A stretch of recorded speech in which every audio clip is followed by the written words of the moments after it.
बिहार के इन 11 विधानसभा सीटों पर सबकी नजर बनी हुई है। दोस्तों देखिए, बिहार में 243 विधानसभा सीट है और चर्चा हम लगातार सभी सीटों की करते जा रहे हैं। इस साल चुनाव होना है, चुनावी साल है और बिहार का चुनाव तो पूरे देश में सुर्खियों पर रहता है, पूरे देश में हेडलाइंस बनता है। यहां का एक एक विधानसभा अपने आप में अलग अलग कहानी लेकर बैठा है। लेकिन जिन 11 विधानसभा सीटों पर दोस्तों अभी हम चर्चा करेंगे, ये वैसे विधानसभा सीट है जिसमें 2020 में जो विधानसभा चुनाव हुआ था बिहार में, उस चुनाव में इन 11 सीटों पर हार जीत का अंतर कहीं 12 वोट रहा, कहीं 70 वोट रहा, कहीं 300 वोट रहा। मतलब 1000 वोट से कम के अंतर पर प्रत्याशी जीते थे और हारे थे। कई ऐसी सीटें थी जहां पर अगर आरजेडी जीत जाती है, हिलसा विधानसभा अगर आप पकड़िए, मैं उदाहरण के तौर पर बता रहा हूं आपको, 11 विधानसभा का मैं पूरा विवरण बताऊंगा, जहां पर शक्ति सिंह यादव मात्र 12 वोटों से हारे। अगर वो सीट आरजेडी जीत जाती और वैसी 4-5 सीटें और जीत जाती तो शायद तेजस्वी प्रसाद यादव सीएम होते। तो इन 11 सीटों पर सभी नेताओं की नजर है और जो प्रत्याशी वहां से पिछले बार लड़े थे वे पूरे दमखम से फिर मैदान में उतर चुके हैं कि सीट हमें ही चाहिए। जैसे हिलसा, शक्ति सिंह यादव फिर ताल ठोक रहे हैं, वहां से विधायक रह भी चुके हैं 2015 में, 25,000 वोट से जीते थे। तो वो 11 सीटें कौन कौन सी, आप मटिहानी पकड़िए, मैं पूरे सीटों का दोस्तों आपको विवरण बताता हूं।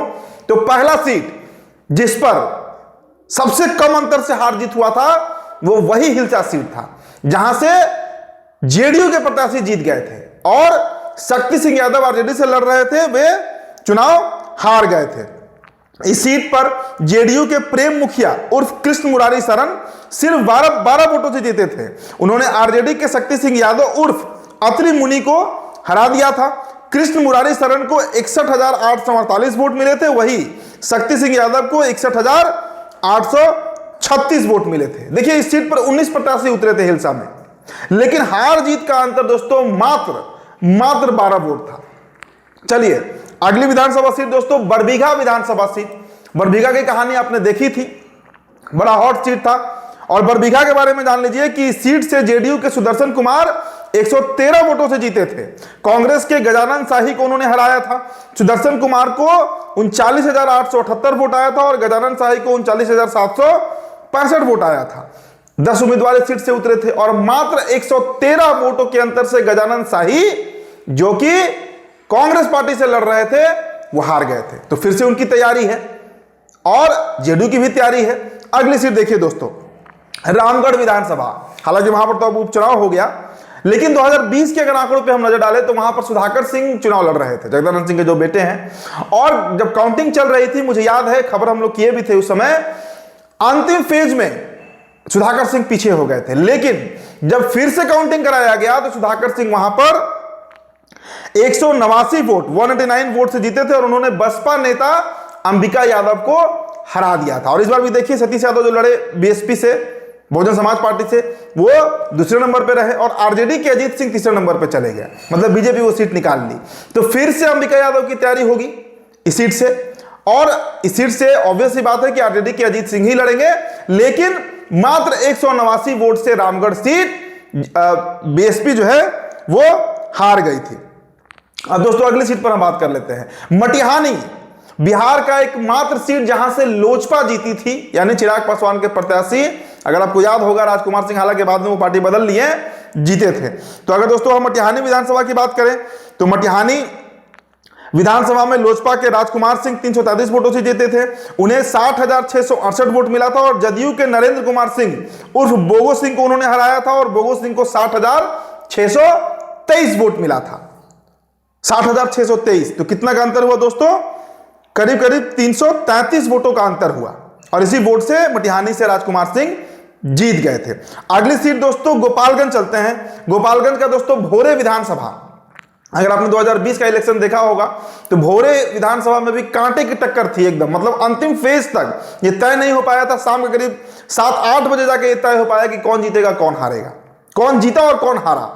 तो भोरे विधानसभा दोस्तों, इस सीट से जेडीयू के सुनील कुमार 462 वोटों से जीते थे। सुनील कुमार को 74,067 वोट मिला था। दूसरे नंबर पर सीपीआई एमएल के जितेंद्र पासवान थे, जिन्हें 73,605 वोट मिला था। तो 462 वोटों के अंतर से सुनील कुमार जो मंत्री भी बने बिहार सरकार में, वो जीत गए थे। ये रिजर्व सीट है, आपको बता दें भोरे। और यहां से जितेंद्र पासवान जो वाम दल सीपीआई एमएल के लड़ रहे थे 462 वोटों से हार गए थे। अब दोस्तों रोहतास जिला का डेहरी विधानसभा आप पकड़िए। आपको याद होगा फतेह बहादुर सिंह जो है चुनाव वहां से जीते थे, और इस बार तो डेहरी में बड़ा मारा मारी है, जो खबर हमारे पास आ रही है हम उसका अलग से विश्लेषण करेंगे भी। लेकिन डेहरी का आप आंकड़े जान लीजिए कि वहां पर 2020 में क्या हुआ था। देखिए डेहरी में आरजेडी के उम्मीदवार फतेह बहादुर सिंह 464 वोटों से जीते थे। उन्होंने भाजपा उम्मीदवार सत्यनारायण यादव को 464 वोटों से हरा दिया था। तो डेहरी का भी कैलकुलेशन कुछ इसी तरह का था, और इस सीट पर भी सभी नेताओं की नजर है। देखिए जहां हार जीत कम मार्जिन से होता है, वो सीट जो विपक्ष की पार्टी है जो हारी है, वो मानकर चलती है कि इस चुनाव में हम जीत जाएंगे, क्योंकि वोट तो हमारे पास है। इसीलिए इन 11 सीटों पर चर्चा जरूरी है। दोस्तों अब बछवाड़ा विधानसभा सीट के बारे में हम बात कर दें कि बेगूसराय बड़ा पॉलिटिकली सैवी, पॉलिटिकली एक्टिव जिला है।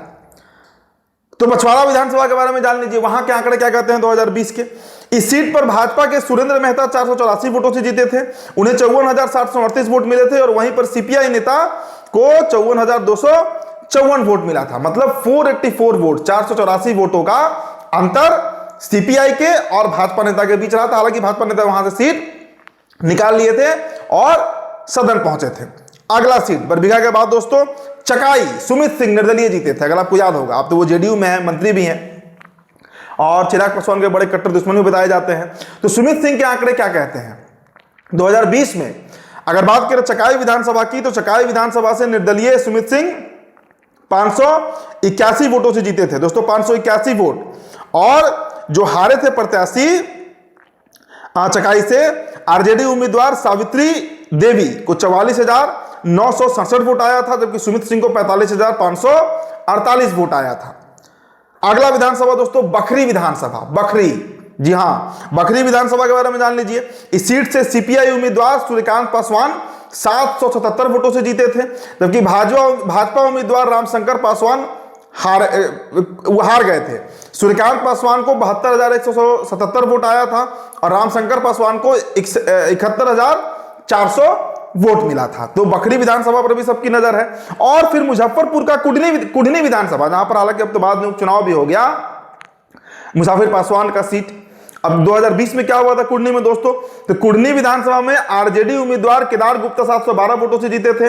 उन्होंने बीजेपी के केदार प्रसाद गुप्ता को हराया था और आरजेडी के अनिल कुमार को 78,549 वोट मिले थे, जबकि केदार प्रसाद गुप्ता को 77,837 वोट मिला था। और अंतिम सीट परबत्ता, जहां पर मतलब देखिए सभी सीटों पर आप देख रहे होंगे क्रमशः के 1000 वोटों से कम का अंतर है।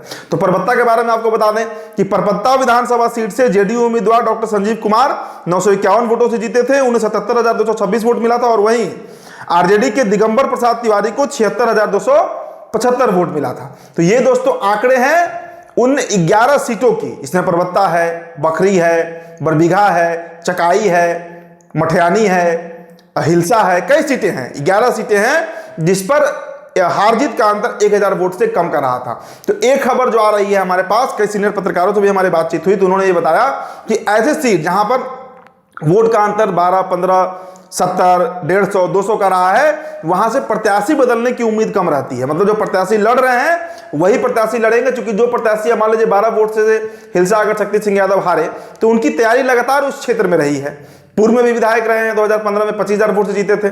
तो इन 11 सीटों पर सबकी नजर है। और ये ब्यौरा आपको कैसा लगा है हमारे कमेंट बॉक्स में बताइएगा। फिलहाल इस खबर में इतना ही। मेरा नाम उदित तारण है। तो बिहार टॉपर वीडियो आप देख रहे थे, बहुत बहुत शुक्रिया।